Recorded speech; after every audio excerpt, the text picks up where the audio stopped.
He crushed her in front of everyone, accused her of treachery, shattered her with his rage, and expelled her from his world like she was nothing. But 1 year later, on a cold Seoul afternoon, the ruthless mafia boss, Tae Sung-jang, stopped breathing because the woman he destroyed was pushing a double stroller, and the 2 infants staring back at him had his face. Hey family, before we begin, take a moment to drop a comment below and let me know where you're watching from. Your engagement helps this story reach more viewers. And don't forget to subscribe, because what happens next will leave you absolutely speechless. Tae Sung-jang was a man who never second-guessed, a man who never paused in the street, a man whose existence was carved from certainty, violence, and ironclad judgment. But that day, beneath the gray Seoul sky near the Fountain District, he became a statue, because 20 feet away sat Jada Sullivan, the woman he once claimed, the woman he publicly annihilated, the woman he was certain had sold his secrets. Her hair was different now, braided tighter, her eyes harder, older. Her shoulders carried a weight that wasn't there before, and in front of her, a double stroller, 2 babies, twins. Tae Sung's hand went still on the edge of his tuxedo jacket, not from shock, not from confusion, but from something far more lethal. Because when one of the infants turned its head and blinked up at the sky, his blood turned to ice. That brow, those eyes, that nose, they were unmistakably his. He didn't approach, didn't call out, didn't even allow himself to swallow. And Jada? She looked up slowly, locked eyes with him across the distance, and spoke his name with a voice like sharpened steel wrapped in silk. Tae-sung. He answered with a single word, low and dangerous. Jada. Standing there like enemies who once shared a bed, they stared at one another and both understood in that instant.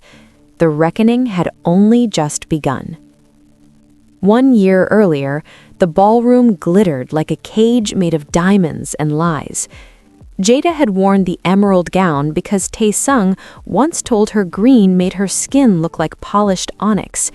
She'd believed, foolishly, that tonight would be different, that standing beside him at the annual Jang Syndicate Gala meant something, that the way his fingers brushed her lower back when they entered meant he was finally ready to claim her publicly. She should have known better. The first sign came when his hand dropped away, the second when his jaw tightened as he stared at his phone, the third when he turned to face her in the center of the marble floor and the entire room went silent. Tae-sung? Her voice was barely a whisper. He didn't answer, just held up his phone so the projection screen behind them lit up with images, bank statements, encrypted messages, meeting locations, all marked with her name, all fabricated so perfectly she couldn't even recognize where the lies began. You sold us out. His voice cut through the silence like a blade through silk. You sold me out. Jada's breath caught. What? No, I would never. Don't. He stepped closer, and the star tattoo on his neck seemed to pulse with his rage. Don't insult me with more lies, Jada. I have proof. Transactions, communications with our enemies. You've been feeding them information for months. Her hands trembled. Her earrings caught the chandelier light as tears began to blur her vision. Tae-sung, please. I don't know what that is, but it's not real. I would never betray you. I love you. His finger rose, pointing at her like a weapon. Love? The word dripped with venom. You don't know the meaning. You're a snake. Beautiful, convincing, and venomous. The room remained frozen. 200 of the most dangerous people in Seoul watching as he destroyed her. Get out. His voice dropped to something colder than death. Get out of my sight. Out of my city. If I see you again, Jada, you won't walk away. She couldn't move, couldn't breathe. Her legs felt like they might collapse beneath the weight of her gown and her breaking heart. I said, get out. The tears came then, hot and unstoppable, streaming down her face as she stumbled backward in her heels. No one helped her. No one met her eyes. They all just watched as Tae-sung Jang turned his back on her and adjusted his tuxedo cuff, his shoulders rigid with finality. Jada ran. Through the ballroom doors, through the lobby, into the Seoul night where the rain had just begun to fall. And Tae-sung? He returned to his associates, accepted a glass of whiskey, and told himself he felt nothing at all. He was wrong. The twins' faces haunted him. Tae-sung sat in his private office, 3 floors below street level, surrounded by screens and silence. He'd dismissed his guards an hour ago. What he was about to do required absolute secrecy. His fingers moved across the keyboard with surgical precision, pulling up files he should have examined a year ago. The evidence against Jada had been so clean, so damning. Too clean, too perfect. He'd been blinded by rage and the sting of betrayal. But now, with those infant eyes burned into his memory, every instinct screamed that he'd been played. The first crack appeared in the transaction records. The timestamps were wrong, barely noticeable, milliseconds off. But Tae-sung had built his empire on noticing what others missed. Someone had backdated the entries. The metadata didn't match the creation dates. His jaw tightened. He pulled up the encrypted messages next, the ones supposedly sent from Jada's phone to a rival syndicate contact. He ran them through his personal security software, the program he'd designed himself and told no one about. Spoofed. The IP address had been masked and rerouted through a server in Busan, then looped back to make it appear local. Jada's phone had never sent those messages. Someone else had used a clone. Tae-sung's hand curled into a fist on the desk. He dove deeper, tracking the digital fingerprints left behind. Every fabricated piece of evidence led back to the same secure server, a server that shouldn't have existed within his network, a ghost server hidden in plain sight. And the access codes? They belonged to 3 people: his chief of security, Min, his financial advisor, Yoon, and his fiancée, Hae-won Park, the daughter of the rival syndicate he'd been forced to ally with after Jada's supposed betrayal. The woman he was supposed to marry in 3 months. Tae-sung leaned back in his chair, the leather creaking as rage and realization collided in his chest. It had been a setup from the beginning, a calculated move to remove Jada from his life, to isolate him, to force him into the political marriage that would merge 2 criminal empires. Hae-won had orchestrated the entire thing, and he'd been the weapon she used to destroy an innocent woman.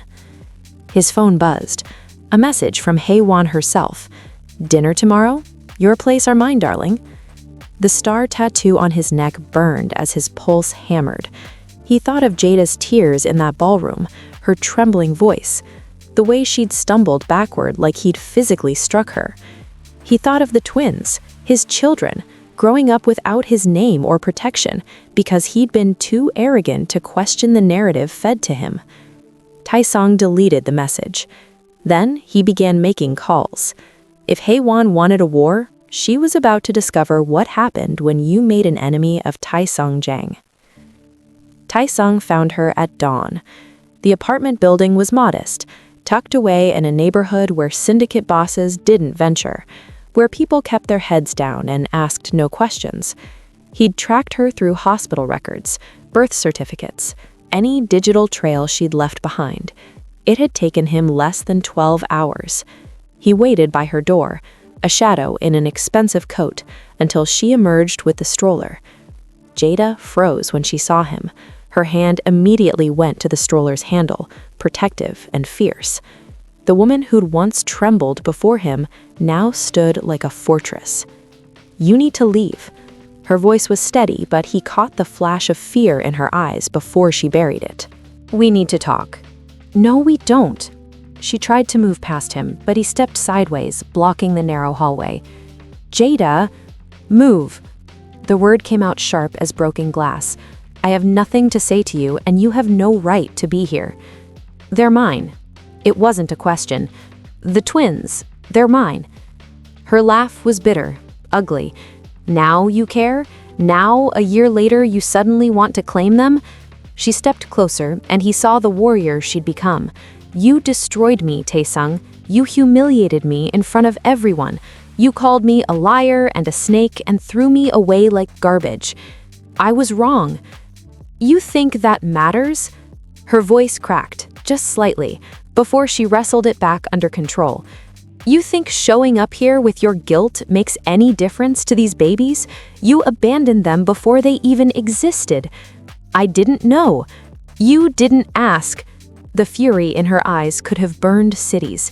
"You didn't question, didn't investigate, didn't give me 5 seconds to defend myself. You just decided I was guilty and executed me in front of your entire world." Taesung's jaw worked. Every word was a knife, and he deserved every cut. "I know the truth now, about Haewon, about the setup, about everything they did to frame you." Jada stared at him like he'd spoken a foreign language. "And you expect me to what? Forgive you? Welcome you into their lives because you finally bothered to do the research? I expect nothing." His voice dropped to something raw. "But those children, my children." She cut him off with lethal precision. "Mine. I carried them alone, gave birth alone, said them, changed them, loved them alone, while you were planning a wedding to the woman who destroyed us." She gripped the stroller tighter. "You have no rights here, Taesung. None." He watched her push past him, her shoulders rigid with rage and pain. "I'm not leaving," he called after her. She didn't turn around. "Then I'll just disappear again, and this time you won't find us." The elevator doors closed on her silhouette, and Taesung stood alone in the hallway, tasting failure for the first time in his life. Taesung traced the star on his neck as he stood at his father's grave. The cemetery was empty at this hour, just him and the ghosts of promises he'd shattered. The marble headstone bore his father's name in Korean and English: Jang Min-ho, leader, father, keeper of the star. He'd gotten the tattoo the night his father died, 5 points, each representing a pillar of the Jang Syndicate's code: loyalty, honor, justice, protection, truth. His father had gripped his hand on his deathbed, voice barely a rasp. "The star guides us, Taesung, but only if we follow all 5 points. Miss even one, and you're navigating by broken light. You'll lose your way." Taesung had sworn he understood. He'd been 23 and arrogant, certain that leading with an iron fist and absolute judgment made him strong. His father had built the syndicate on those 5 principles, but Taesung had convinced himself that 3 were enough: loyalty to the family, protection of assets, justice through strength. Honor and truth? Those were luxuries for men who didn't have empires to defend. The tattoo artist had worked for 6 hours, inking each point of the star with meticulous care. When it was finished, Taesung had looked in the mirror and seen his father's legacy carved into his skin, but he'd never truly carried it in his soul. The night he destroyed Jada, he'd betrayed every point of that star. He'd abandoned loyalty by not trusting the woman who'd shared his bed and secrets. He'd discarded honor by humiliating her publicly instead of confronting her privately. He'd perverted justice by never allowing her to defend herself. He'd failed protection by throwing her to the wolves of Seoul's underworld. And he'd ignored truth by accepting manufactured evidence without question. 5 points, 5 failures. All because he'd been too proud to admit someone might have deceived him. His phone buzzed, a message from his security team. "Target has not left the apartment. Perimeter secure." He'd stationed men around Jada's building, not to trap her, but to protect her. Haewon would know by now that he'd uncovered the truth. The rival syndicate wouldn't let Jada and the twins live if they realized Taesung was wavering. But protection without permission was just another form of control, another way he was failing the star's promise. Tae-sung pressed his palm against his father's headstone. "I broke it, Aboji. The code. All of it. For a woman who played me like a fool, I destroyed a woman who loved me truly." The wind moved through the cemetery, cold and unforgiving. "I don't know how to fix this. She won't let me near them, won't hear me, won't forgive me." His voice cracked. "And she shouldn't. But those children, they deserve better than a father who only shows up when it's convenient." He straightened, jaw set with new resolve. The star had 5 points. He'd broken all 5. Now he'd have to rebuild them, one by one, even if Jada never forgave him, even if it cost him everything. The call came at 2:47 a.m. "Boss, we have movement. 3 vehicles, armed, heading toward the target's location." Tae-sung was out of bed before his security chief finished speaking, pulling on clothes with military efficiency. "How long?" 8 minutes, maybe less. "I'm 4 minutes out. Stall them." "Sir, if we engage, Hae-won will know." "She already knows." Tae-sung grabbed his gun from the safe, checked the chamber. "She's making her move. Get every available unit to that building now." He took the stairs 3 at a time, emerged into the underground garage, and gunned his car into the empty Seoul streets. The city blurred past as he pushed the engine past legal limits, past sanity. His phone lit up with incoming feeds from his security team. 3 black SUVs, no plates, circling Jada's building like sharks, professional hitters. Hae-won wasn't taking chances. Tae-sung's knuckles went white on the steering wheel. He'd underestimated how quickly she'd act, thought he had time to plan, to move Jada and the twins somewhere safe before declaring war. But Hae-won had always been 3 steps ahead, and now his children were about to pay for his miscalculation. The star on his neck burned. He drifted around the final corner and saw them, 6 men, body armor under long coats, moving toward the apartment entrance with practiced precision. His security team was 30 seconds behind him, but 30 seconds was an eternity in this business. Tae-sung abandoned the car in the middle of the street and moved. The first hitter didn't see him coming. Tae-sung's elbow connected with the man's temple, dropping him silently. The second turned, but Tae-sung was already inside his guard, disarming him with brutal efficiency before a shot could be fired. "Contact!" someone shouted. Then chaos erupted. Gunfire shattered the pre-dawn quiet. Tae-sung used a parked car as cover, returning fire with cold precision. 2 more hitters went down. The others scattered, trying to flank him. His security team arrived in a screech of tires and muzzle flashes. The firefight lasted 90 seconds. Bodies fell. Car alarms wailed. Somewhere above, lights flickered on in apartment windows as residents awoke to violence. When the last hitter dropped, Tae-sung was already running for the building entrance. He took the stairs 4 at a time, gun raised, heart hammering. 4th floor, her door. He pounded on it with his fist. "Jada, open up, now!" Silence. Then the door cracked open, and Jada stood there with a kitchen knife in her shaking hand, the twins crying behind her, her eyes wild with terror. "What did you do? What did you bring to my door?" Tae-sung stepped inside, checked the windows, the corners.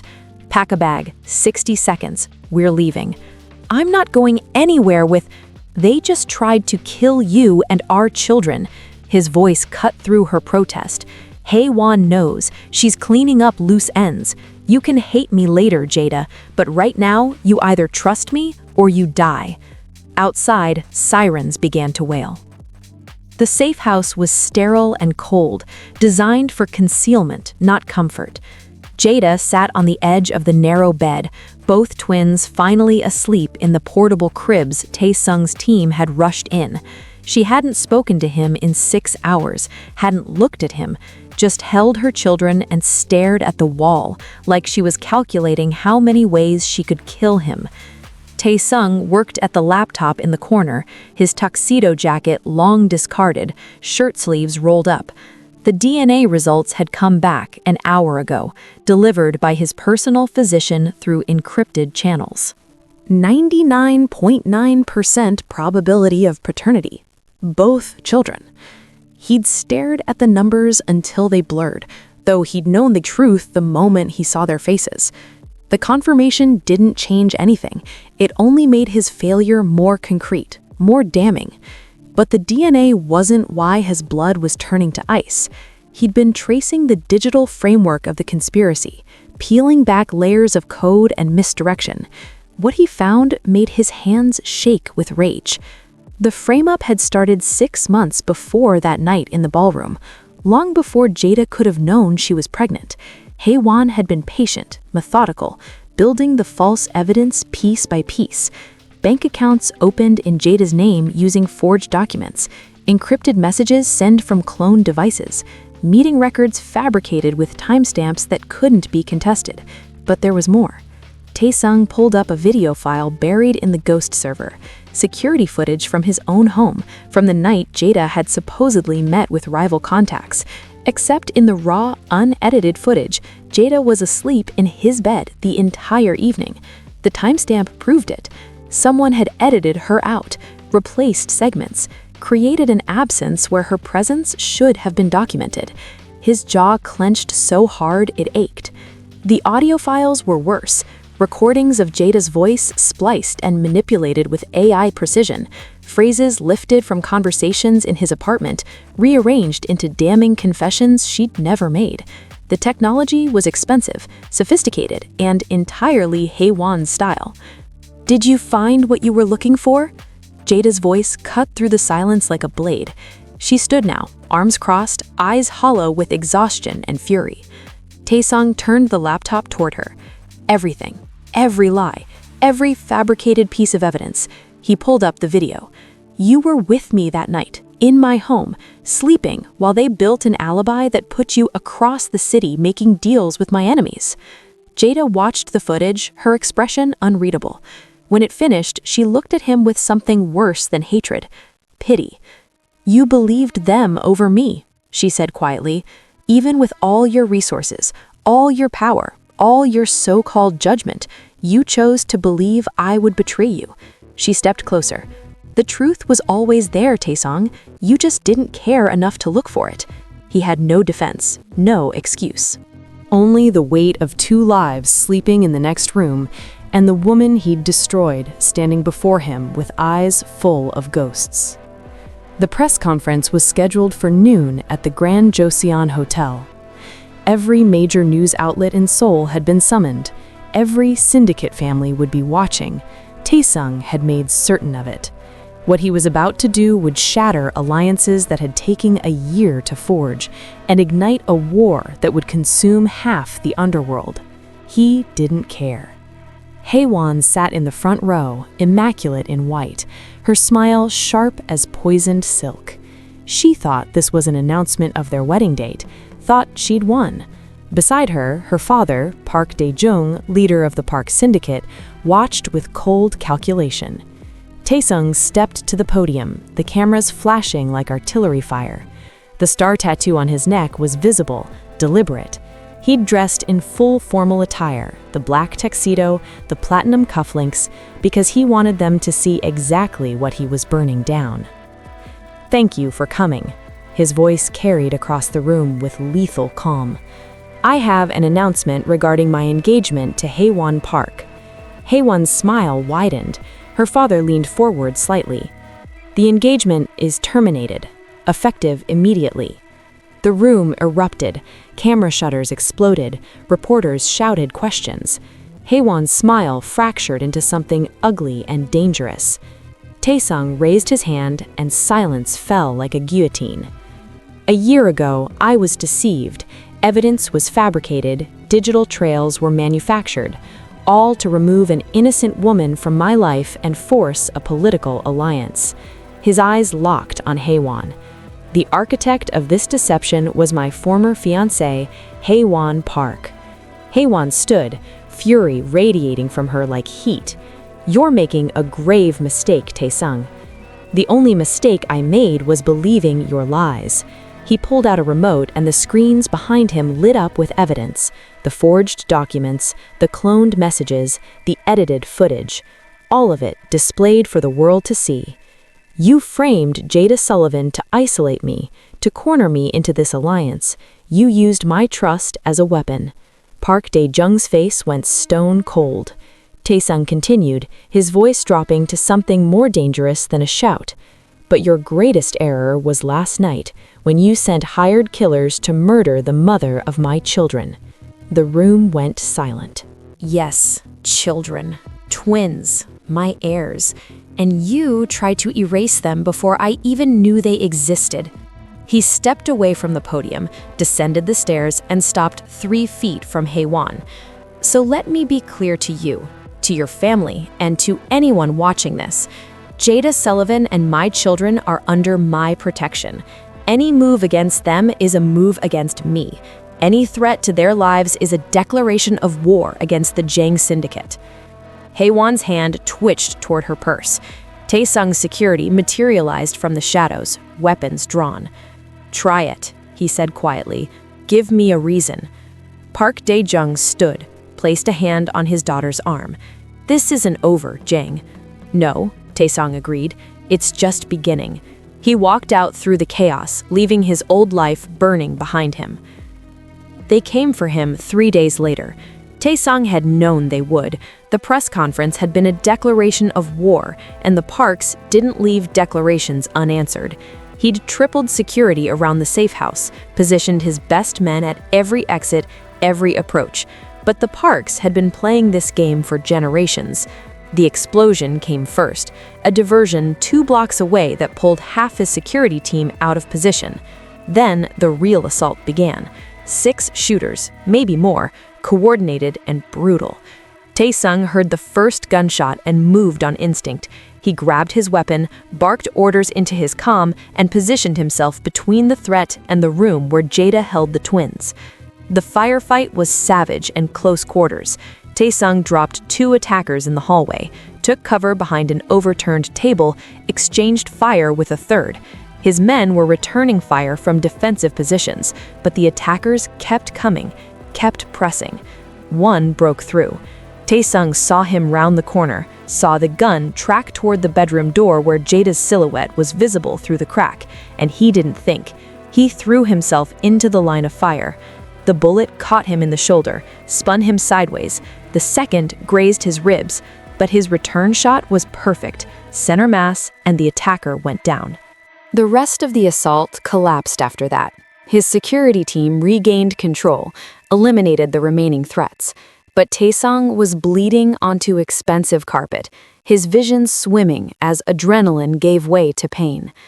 Then Jada was there, dragging him into the bedroom, her hands already applying pressure to his shoulder.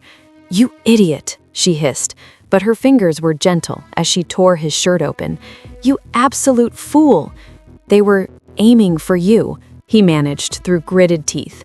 "So you decided to catch bullets instead?" She grabbed the first aid kit his men thrust through the door, her hands steady despite the fear in her eyes. "This is going to hurt." It did. The antiseptic burned like liquid fire, but Taesung barely felt it. He was too focused on her face, on the concentration in her expression as she worked, on the way her breath caught when she saw how close the second bullet had come to something vital. "Why?" The word escaped her like a confession. "After everything you did, why would you throw yourself in front of a bullet for me?" "Because I deserve to bleed for you." His voice was rough, honest. "Because a year ago I destroyed you with words, and if taking a bullet can even begin to balance that scale, then it's not enough. It'll never be enough." Her hands stilled on the bandage. "Taesung, I broke every promise I ever made."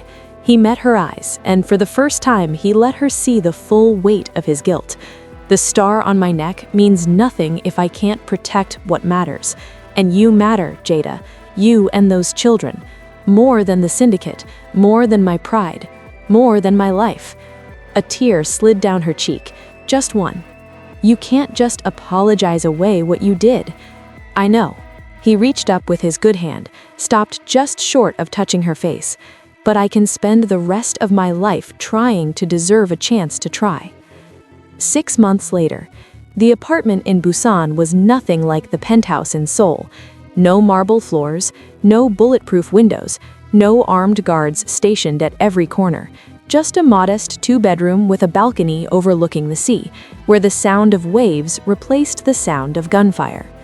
Taesung stood in the nursery, one twin in each arm, humming a lullaby his mother had sung to him decades ago.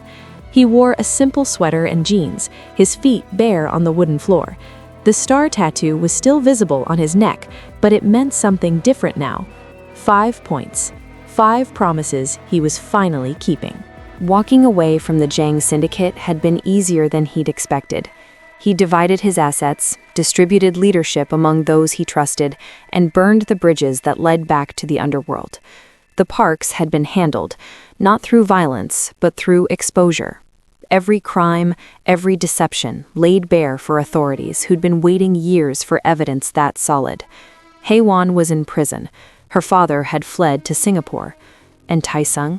He'd chosen a different kind of power, the kind that came from holding his daughter as she drifted to sleep, the kind that lived in his son's first smile. "You're going to spoil them." Jada's voice was soft from the doorway. He turned, found her watching him with an expression he'd spent 6 months earning back. Not quite trust, not quite forgiveness, but something warmer than hatred, something that looked almost like hope. "They deserve to be spoiled," he said quietly, carefully placing each twin in their crib. Jada stepped into the room, stood beside him as they watched the babies sleep. Her hand rested on the crib rail, inches from his, not touching, but close, closer than she'd allowed in months. "The lawyer called. The adoption papers are ready. If you still want to." "I do." He'd been fighting for this, for legal recognition, for the right to claim them as his own. "But only if you're certain." She was quiet for a long moment, her eyes on the sleeping twins. "You took a bullet for us. You gave up everything, your empire, your power, your entire world." She finally looked at him. "You became a different man, Taesung." "I became the man I should have been from the beginning." Her fingers moved just slightly until they brushed against his. The contact was electric, terrifying, profound. "I'm not ready," she whispered, "to forgive everything, to forget." "I know. But I'm ready to try." Her hand settled over his. "For them, and maybe for us." Taesung looked down at their joined hands, then at the twins, then at the woman who'd survived his worst and still found the strength to offer grace. The star on his neck no longer pulsed with rage or pride. It simply reminded him what he was protecting. Outside, the Busan waves continued their endless rhythm, washing away the past one tide at a time. And inside, a man who'd once ruled through fear learned what it meant to lead through love. Thank you all for following this story to the end. If you enjoyed it, please write in the comments where in the world you're watching from. And don't forget to like, subscribe, and share this video, as your support is crucial for me to continue creating content.